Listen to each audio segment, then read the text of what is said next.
This sankhara is one of 2 links of these 12 links of dependent origination, which is hard to understand. And many monks interpret it in the standard way that has been explained in the commentaries, in the Abhidhamma, in the traditional teaching of Theravada.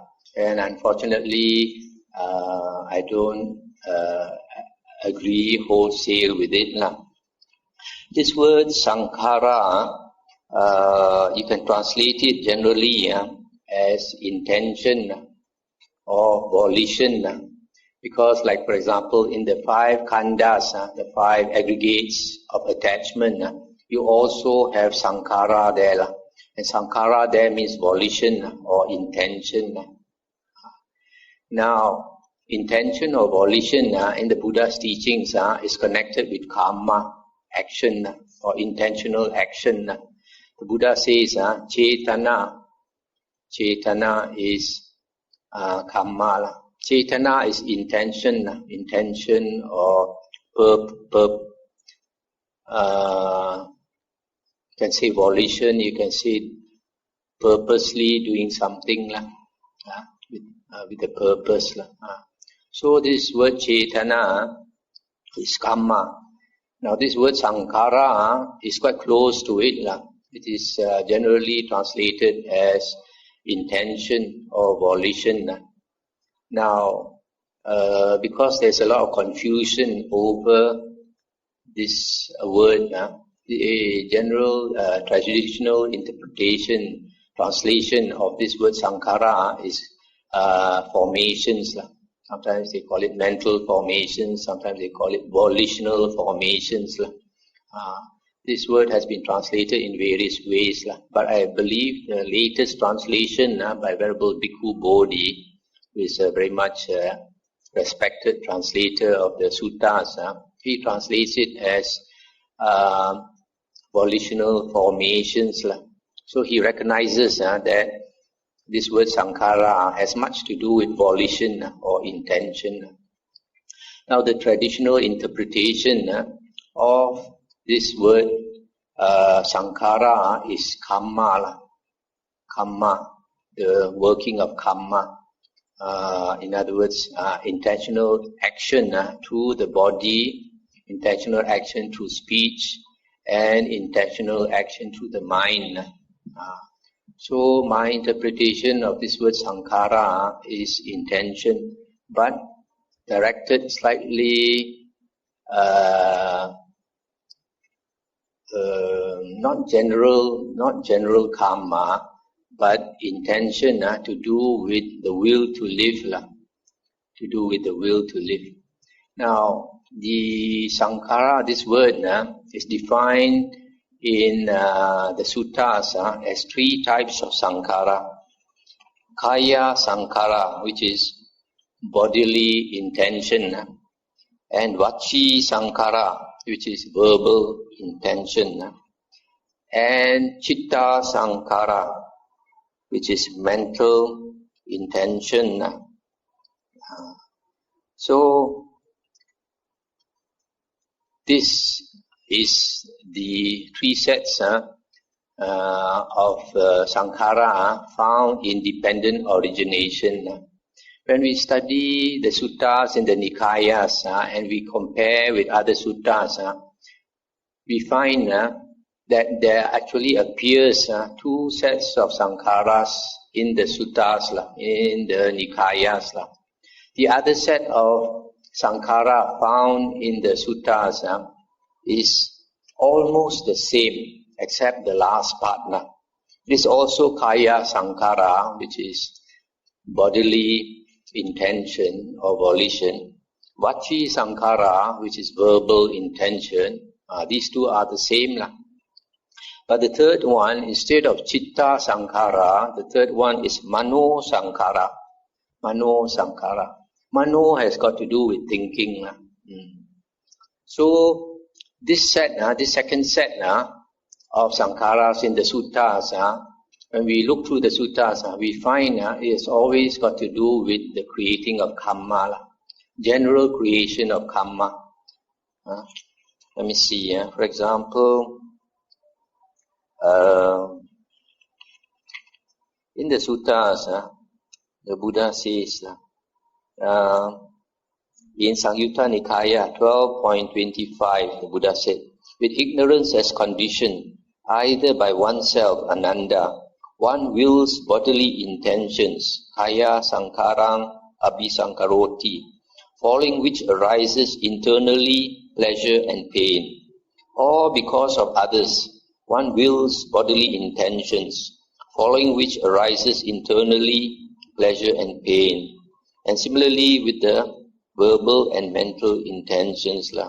So here, when it concerns the second set of sankharas, you see very clearly that that person wills bodily, verbal and mental intentions which gives rise to pleasure and pain. In other words, it is general karma, general intentional action. Also in Majjhima Nikaya 57, the Buddha said, and what punya is dark action with dark result. Here someone generates an afflictive bodily sankhara, an afflictive verbal sankhara, an afflictive mental sankhara. So here also refers to the second set of sankharas, in other words, kaya sankhara, vachi sankhara and mano sankhara.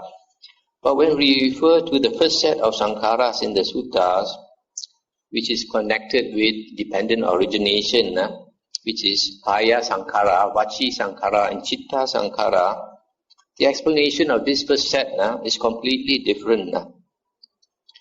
This first set of sankharas, we find that they have to do with something else. For example, in Majjhima Nikaya, Sutta 44, it is stated, when a monk is attaining the cessation of feeling and perception, first the speech sankhara ceases, then the body sankhara, then the mental sankhara. When a monk is emerging from the attainment of cessation of feeling and perception, first the mental sankhara arises, then the body sankhara, then the speech sankhara. This first set of sankharas, the explanation given is that kaya sankhara, let me see, kaya sankhara refers to breathing. In the Majjhima Nikaya Sutta 44, this Arahant Dhammadina was explaining these three sankharas to the layman Visakha. He said, indeed, friend Visakha, in and out breaths are body sankhara, kaya sankhara. Initial and sustained thoughts, that means vitaka and vichara, are speech sankhara, vachi sankhara. Feeling and perception are chitta sankhara, mental sankhara. Friend Visakha, in and out breaths are bodily. These states are bound up with the body. That is why in breaths and out breaths are called body sankhara. First one applies initial thought and sustained thought, and subsequently one breaks out into speech. That is why initial and sustained thoughts are speech sankhara. Perception and feelings are mental. These states are bound up with the mind. That is why perception and feeling are mental sankhara, chitta sankhara. So here you see, this first set of sankharas that have to do with dependent origination are quite different from the first one, from the second one. Just now I read the second one has to do with general karma, but this one is slightly different. So my interpretation of this sankhara independent origination is that although it may include general karma, but the more important aspect of it is to do with the will to live. Because every living being, we have a great desire to live. This desire to live is so strong that there's nothing more important to any living being in the world. Yeah. For example, if you take another person's wealth away, you take all his wealth, how many billion you take away? At the end of his life, he might still forgive you because he knows when he's dying, he cannot even take 1 cent with him. Yeah, there's nothing he can take with him when he goes off for rebirth. But if you take his life, he will not be happy with that. He'll probably think, even if I come back as a ghost, I will take revenge. Yeah. So life is so important. There is no living being who will exchange his life for anything in the world. Even suppose I want to buy your life, I give you all the wealth in the world. Do you want it? Nobody wants it. So we have a natural tendency to live. This will to live is extremely strong. So I will explain why these sankharas have to do with the will to live. First, the body sankhara. You know, this body sankhara, breathing, in breath and out breath, is programmed into our mind. So because it's been programmed into our mind, this will to live is like this breathing is like automatic. We breathe in and out. We don't notice that we actually intentionally breathe in and out because it's been programmed into our mind. But if I were to stop your breathing, if I were to close your nose and close your mouth, what happens? You will struggle very hard to breathe. Yeah, no? So this breathing, you want the body to live. That's why you want to breathe. As long as you breathe, your bodily, your body will continue to survive. So it's because you want to live. That's why you continue to breathe. So Kaya Sankhara, your breathing has very much to do with your will to live. If a person does not want to live anymore, then he will be willing to stop breathing, for example, on your deathbed. And then Vachi Sankhara is said to be thinking, Vitaka and Vichara, initial thought and sustained thought. This thinking is connected with speech, because before you can break out into speech, you must formulate the ideas in your mind. You must think first. Yeah, you think, then only you can break out into speech. So because we want to live, we want to function through the body, the speech, and the mind. Yeah, if you live, you must function through these 3 karmas, actions. So because you want to continue speaking, you want to continue thinking. So when you think, then only you can break out into speech. And then the mental intention, Chitta Sankhara, is perception and feeling. If you have perception and feeling, then consciousness starts to work. Because perception and feeling always comes together with consciousness.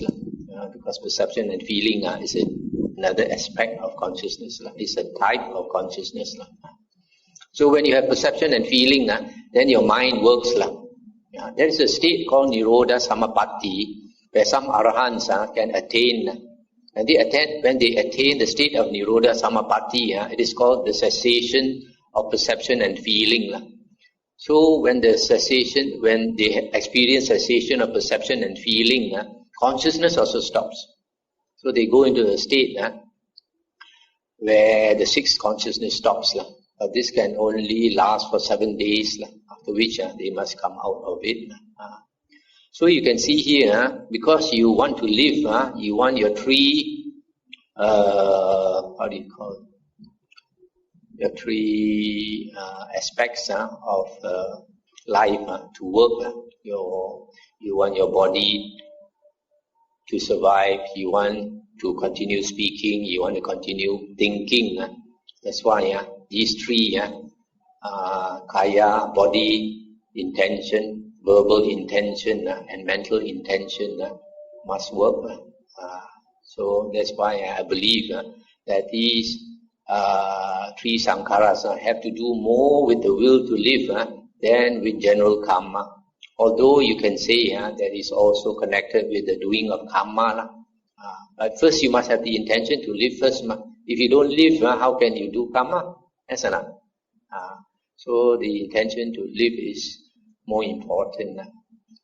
Now this sankhara will condition the next link, which is consciousness. So from here, I'll make you see why this sankhara has more to do with the will to live. Because consciousness, a lot of people think that consciousness is a stream of unending consciousness. Most people think because our consciousness seems to be unbroken. Our consciousness seems to be running all the time. But it's not true at all. In the Buddha's teachings, the Buddha says consciousness is dependently arisen. The 6 types of consciousness that we have, eye consciousness, ear consciousness or hearing consciousness, nose consciousness or smelling consciousness, tongue consciousness or tasting consciousness, body consciousness or touch or tactile consciousness, and mental consciousness or thinking consciousness. These 6 consciousness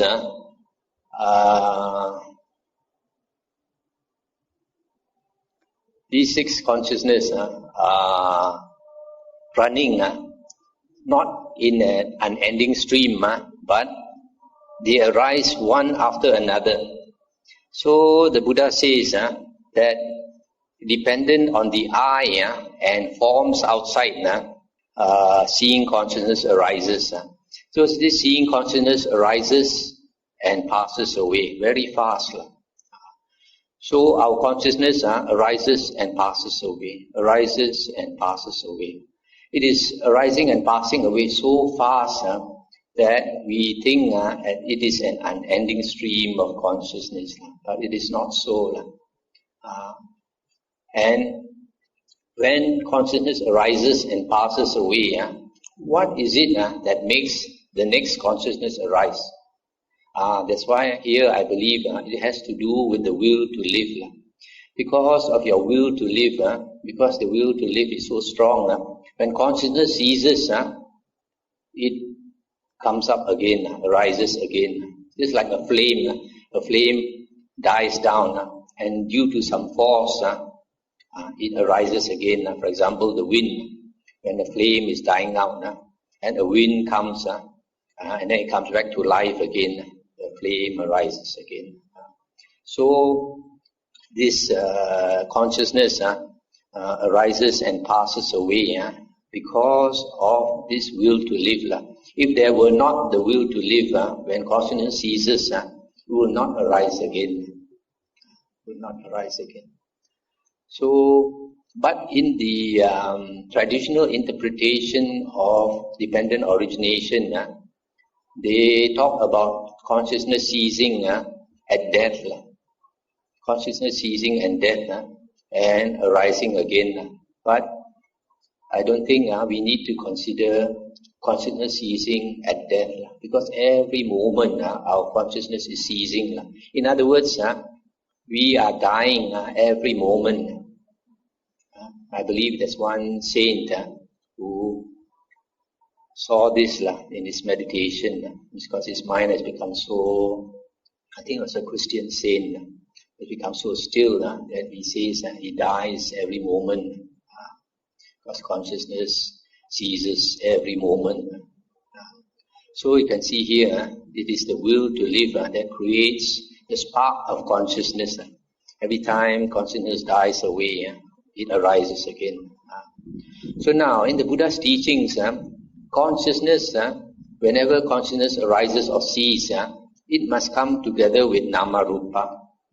Nama rupa, sometimes people translate it as body and mind, or mind and body.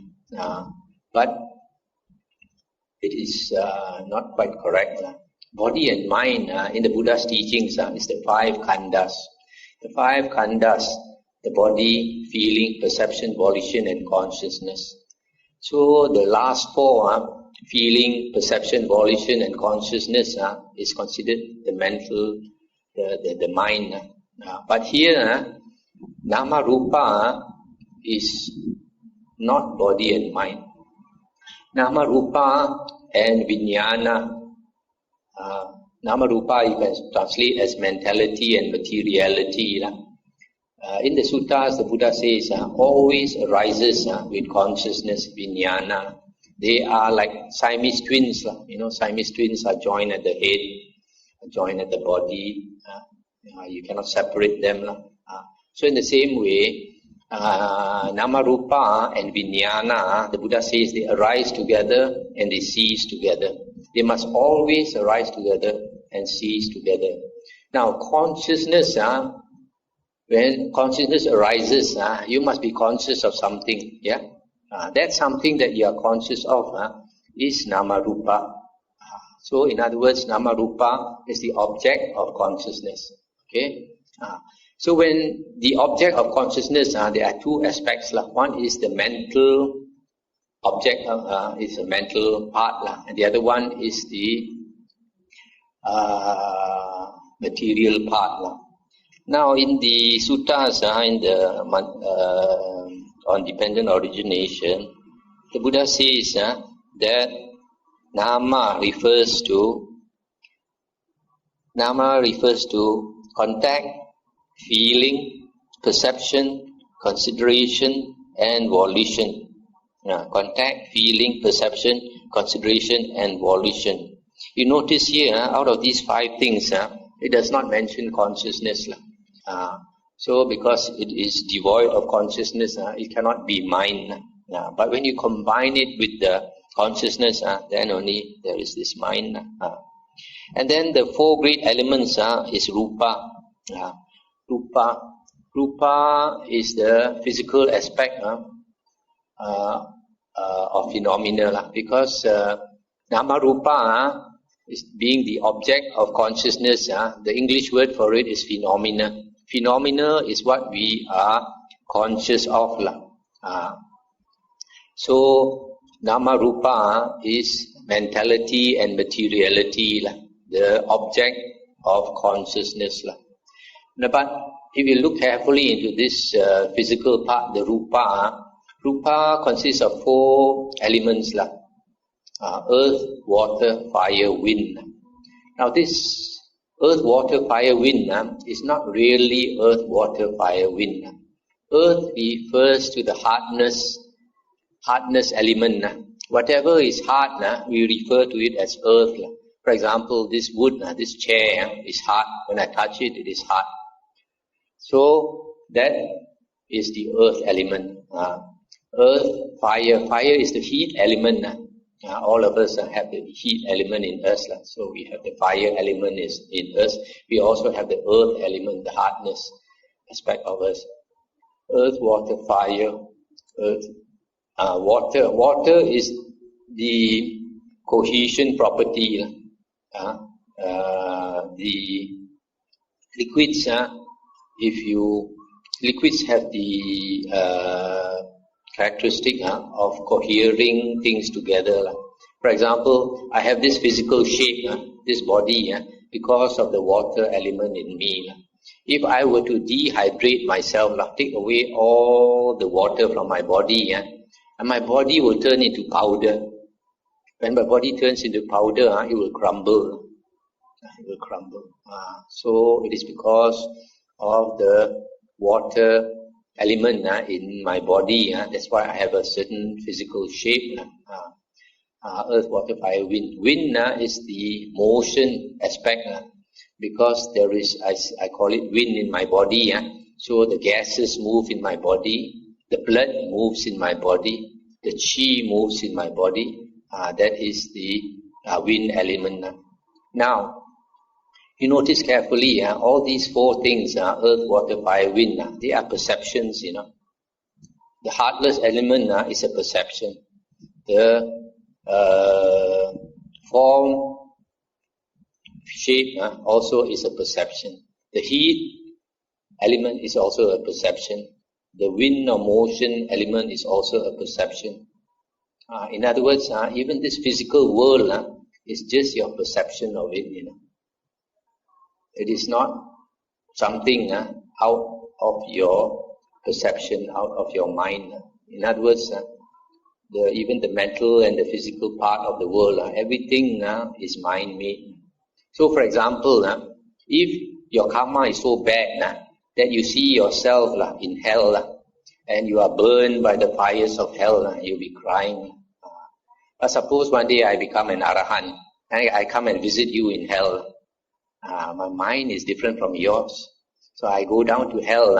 I don't perceive the heat like you do. I don't suffer like you do. Yeah, because my mind has a different perception from your mind. So that's why mind is extremely important. Your mind determines your world. Your mind determines your perception. A pure mind is a happy mind. An impure mind, a disturbed mind, is a mind full of suffering. That's why in the Buddha's teachings, mind is extremely important because your mind creates your world. So once you have this consciousness and mentality, materiality, that brings you to the next link, which is the sixth sense basis, salayatana. Because your consciousness must function through the six sense organs, through the eye, the ear, the nose, the tongue, the body, and the mind. So these are the six internal sense bases. And the six external sense bases are the objects of these six internal sense bases, namely forms for the eye to see, sounds for the ear to hear, odors for the nose to smell, touch for the body to feel, and thoughts for the mind to think. So this six sense bases come to existence when you have consciousness and mentality and materiality. They all come together, the six sense bases. So once you have the six sense bases and you have the internal sense bases and the external sense objects, then it brings you to the next link, which is contact. When the six sense objects impinge on your six sense organs, you have contact. For example, form comes before your eyes and you pay attention, then there is contact, and eye consciousness arises, and you say you see. So similarly, when a sound comes to your ear, you have a good ear, and there is contact, and you pay attention, then you hear.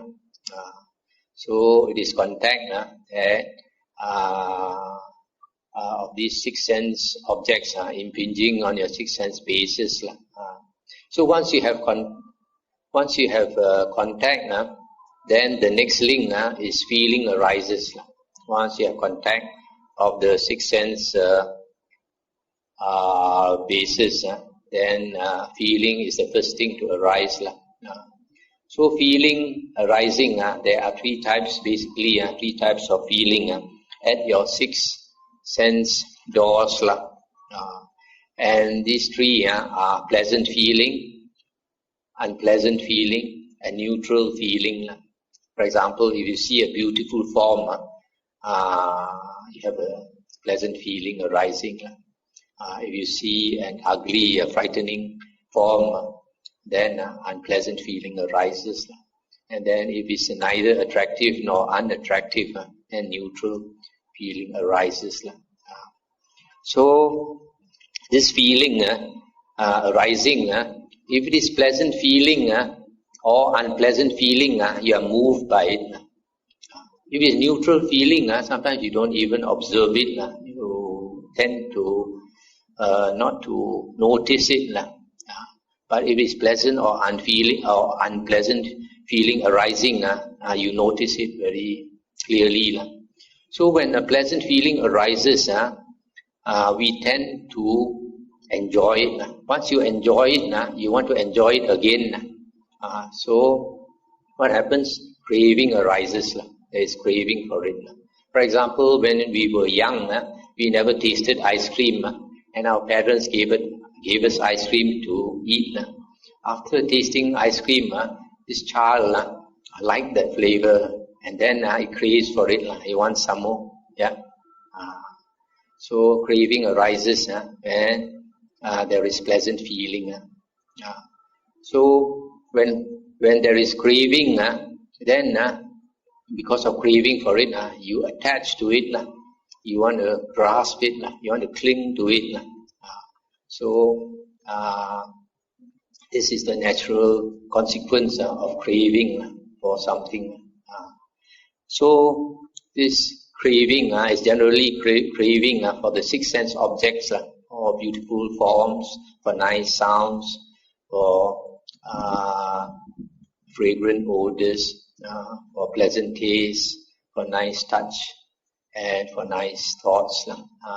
So craving gives rise to attachment, and attachment upadana gives rise to bhava. This bhava is the second link, independent origination. Is very hard to understand. For many years I could not understand it really. So this bhava is said to be existence or being. How is it that attachment gives rise to being or existence? This existence or being is explained in the suttas as being in the sensual desire realm or desire realm existence, form realm existence, and formless realm existence. Every world system, the Buddha says, can be divided into three realms. The lowest is the sensual desire realm, where sensual desire or sensual lust dominates all beings. So because of sensual desire, you have male and female. And then if you cultivate jhana, a person having attained jhana can be reborn in the form realm. This form realm consists of very high heavens. The lowest is the first jhana plane, where the Brahma, Devas live. And then the second jhana heavens, then the third jhana and the fourth jhana heavens. And these beings, they abide in happiness and bliss because of the state of their mind. And because the state of the mind is in the state of jhana, they don't need to enjoy sensual desire. They enjoy a different type of bliss. So because they don't need to enjoy sensual desire, they have no sensual desire, so there is no male and female beings there. Everyone is unisex. And their bodies consist of pure light. They are like brighter than the sun. Even the lowest, the first jhana heavens, the Brahma, Devas, their brightness exceeds the sun much, much more. In the suttas, the Buddha says the very lowest of them, their light can shine to 1,000 world systems, 1,000 worlds. In others, 1,000 stars, their light can go to. And the highest of them, their light can pervade 100,000 stars. So far away, their light so powerful.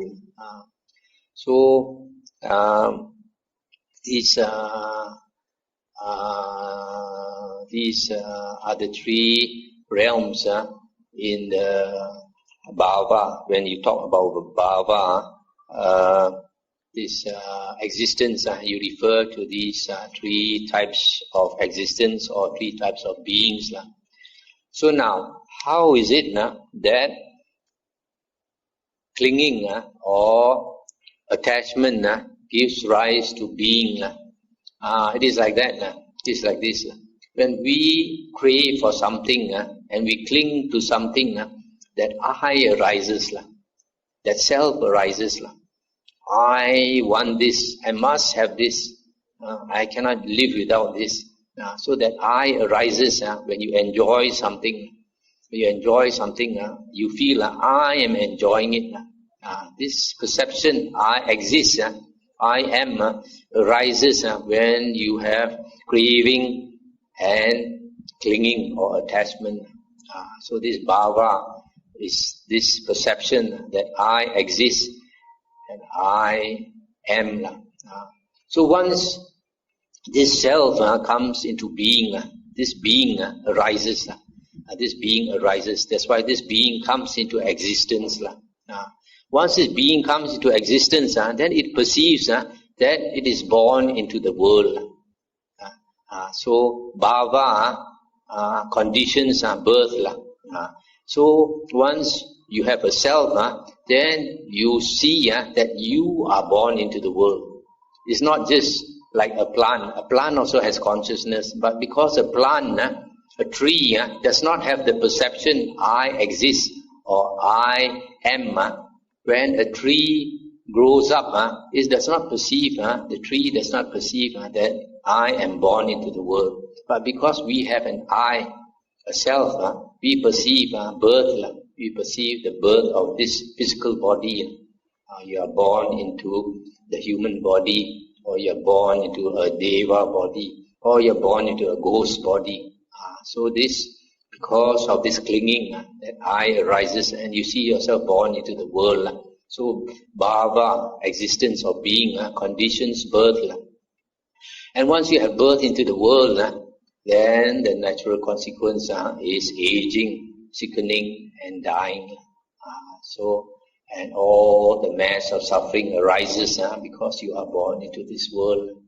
So that is the explanation of the 12 links of dependent origination.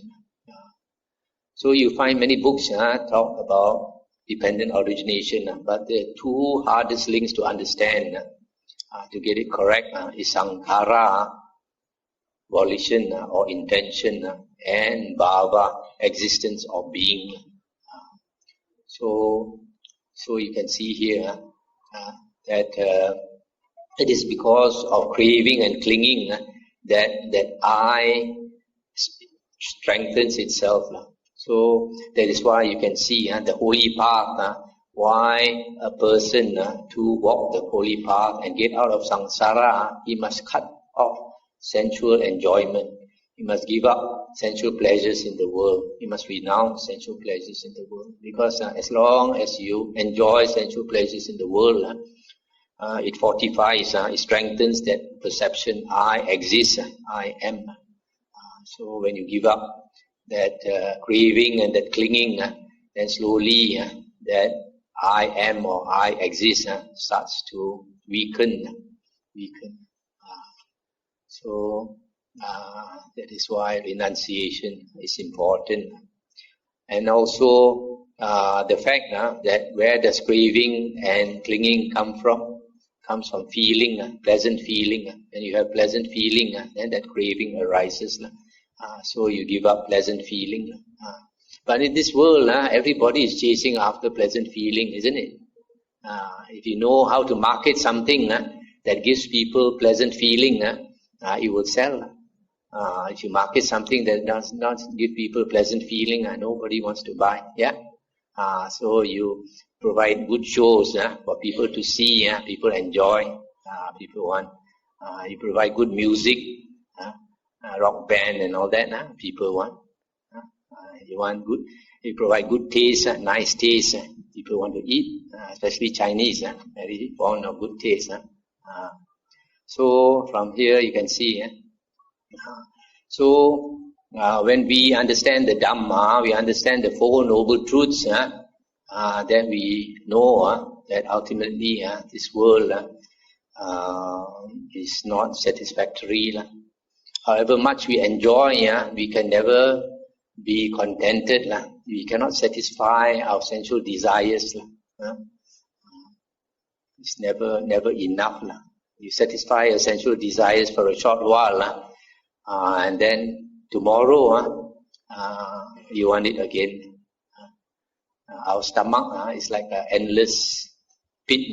You fill yourself with good food. After several hours, you're hungry again. Need to eat again. You enjoy your sensual desires, and then you tire yourself out. After that, when your energy comes back, the sensual desires come back again. So life for most people is just trying to satisfy our sensual desires. So because we want to satisfy our sensual desires, we struggle to make more money. You make more money, then you have more power to spend. You have more spending power. You have more things to enjoy. So we chase after all these sensual desires in the world, but ultimately we are never satisfied. When you are young, you want a good education. After you get a good education, you want to have a good job. After you have a good job, you want to have a good spouse. After you have a good spouse, you want beautiful and cute children. After you have cute children, when they grow up, you want to have grandchildren. You want to make your million, or if possible, your billion. If you make your billion at the end of about 70 years, your life, your shelf life has expired. So when your shelf life expires at the end of 70 over years, and you are coming to the end of life, and suddenly when you realize that you have cancer or you are about to die, then you are confused. What is life all about? All the things I wanted in the world, I got. But now I can't cling on to them. I must go. I must leave every single one. I must leave every part of my property. I cannot even bring 1 cent with me. So you are confused. Or you should have, then you start asking questions. But it's too late. You should have asked all these questions about life when you were younger, when you had the strength to practice a spiritual path.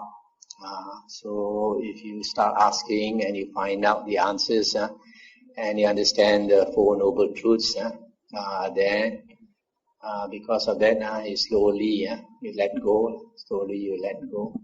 And then letting go, you can only do if you understand the Dhamma, from listening to the Dhamma, from studying the Buddha's words, and meditating. If you don't meditate to strengthen your mind, there are a lot of things we know we should do. There are a lot of things we know we should not do, but we are unable to do what we should do. We are unable to stop doing what we should not do. Why? Like the English saying goes, the spirit is willing, but the flesh is weak. A lot of us, we have illicit relations. A lot of lay people have illicit relations, commit adultery. It's not that they don't know that it's wrong. They know, but the flesh is weak. A lot of things we know that we should do, but we can't find the time to do because we don't see that it is important enough. We have a lot of desires in the world.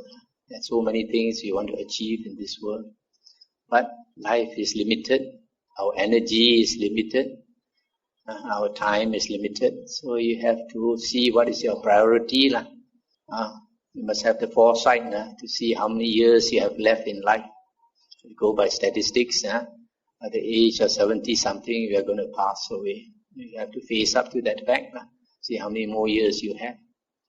And make the best use of it according to your priority. So I will stop here.